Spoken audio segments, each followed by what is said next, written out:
జరిగినటువంటి నష్టాన్ని ఇవాళ మీ ముందుంచదలుచుకున్నాం. ఉమ్మడి నల్గొండ జిల్లాలో నల్గొండలో నిన్న జరిగినటువంటి డిఎస్సి ఎగ్జామ్స్ ఏదైతే ఉన్నాయో రిజల్ట్స్ వచ్చినాయో దాంట్లో ఈడబ్ల్యూఎస్ వాళ్ళకి 2050 ర్యాంక్ వచ్చినా వాళ్ళకి ఉద్యోగం వస్తుంది. కానీ బీసీడీ వాళ్ళకి 820 లోపే. 2000 ర్యాంక్ వస్తే వాళ్ళకు ఉద్యోగం వస్తుంది. బీసీడీ వాళ్ళకు 820 మార్కులు వస్తే 20 ర్యాంక్ వచ్చే 21 వచ్చినా రాదు. అదే ఆదిలాబాద్ జిల్లాలో తీసుకుంటే బీసీడీలకు 228 ర్యాంక్ వస్తే ఉద్యోగం రాలే. కానీ ఈడబ్ల్యూఎస్ 1948 ర్యాంక్ వచ్చినా కూడా ఉద్యోగం వచ్చింది. ఇక్కడ ఎస్సీ ఎస్టీల కంటే కూడా అత్యధికంగా లబ్ధి పొందుతున్నటువంటి వర్గంగా ఇవాళ ఈడబ్ల్యూఎస్ తయారైపోయింది. వాస్తవానికి ఇట్లా అన్ని జిల్లాల్లో జరిగినటువంటి ఘోరం ఇదే. వాస్తవానికి రాజ్యాంగం ఏం చెప్తా ఉంది, సామాజికంగా విద్యాపరంగా వెనుకబడినటువంటి వర్గాలకు రిజర్వేషన్ కల్పించడం ద్వారా ఎదిగినటువంటి వర్గాలకు సమాన స్థాయిలో వాళ్ళు ఎదగగలుగుతారనేది రాజ్యాంగం ఆలోచన. కానీ నరేంద్ర మోడీ ప్రభుత్వం దుర్మార్గంగా కర్కశంగా ఈడబ్ల్యూఎస్ కోటాను 10% ఫిక్స్ చేస్తూ ఉభయ సభల్లో బిల్లు పాస్ చేసి రాష్ట్రాలకు అప్పచెప్పారు. రాష్ట్రాల్లో ఇంప్లిమెంట్ చేయాలని లేదు, తమిళనాడు మేము చేయకపోయని చెప్పేసింది. కేవలం అక్కడ 2 నుంచి 3% మంది కంటే ఎక్కువ ఉన్నారు. ఇక్కడ తెలంగాణలో కేసీఆర్ అనేటువంటి వ్యక్తి ఈడబ్ల్యూఎస్ కోటాను ఆగమేఘాల మీద ఎలాంటి సర్వే గాని ఎలాంటి కమిషన్ రిపోర్ట్ గాని లేకుండా 10% ఇంప్లిమెంట్ చేయడం ద్వారా ఇవాళ డిఎస్సిలో కేవలం 110 ఉద్యోగాలు ఈడబ్ల్యూఎస్ కు రావాల్సి ఉంటే 1100 ఉద్యోగాలు వాళ్ళకు పోయినాయి. ఇలా గ్రూప్ 1 లో అదే పరిస్థితి, ఐఏఎస్ లో అదే పరిస్థితి, ఎక్కడ చూసినా ఇదే దుర్మార్గం జరుగుతా ఉంది. కాబట్టి ముఖ్యమంత్రి గారిని రిక్వెస్ట్ చేయడం జరిగింది.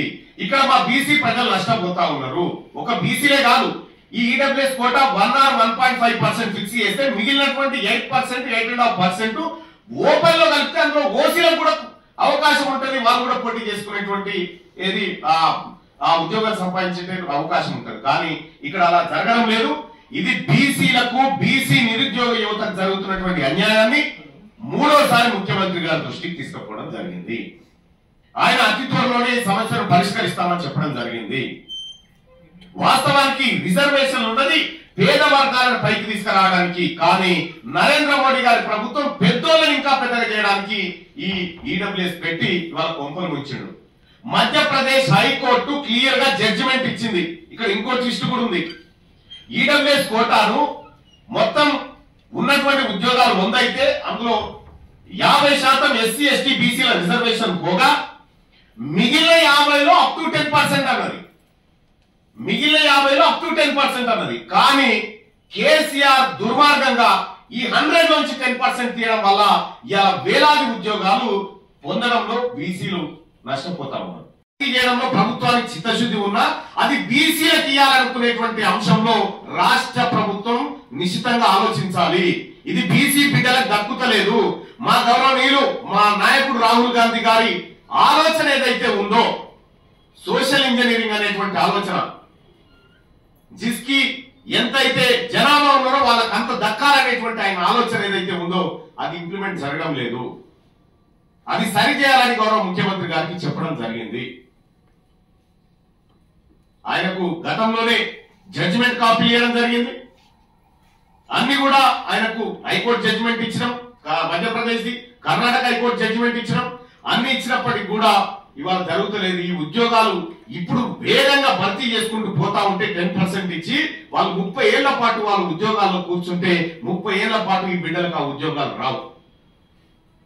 ఇది ఇవాళ ఒక్కరోజు కార్యక్రమం కాదు, 30 ఏళ్ల పాటు జరగబోతున్నటువంటి ఒక దాడి. నేనేమంటా ఉన్నా, ఇది కుద్దుమా జీవన్ రెడ్డి గారు చెప్పారు, మేము ఉన్నదే 5%, మాకు 10% రిజర్వేషన్ ఎట్లిస్తారా అని చెప్పి జగిత్యాల మాజీ ఎమ్మెల్యే గారు, మాజీ మంత్రి గారు జీవన్ రెడ్డి గారు చెప్పిన మాట ఇది.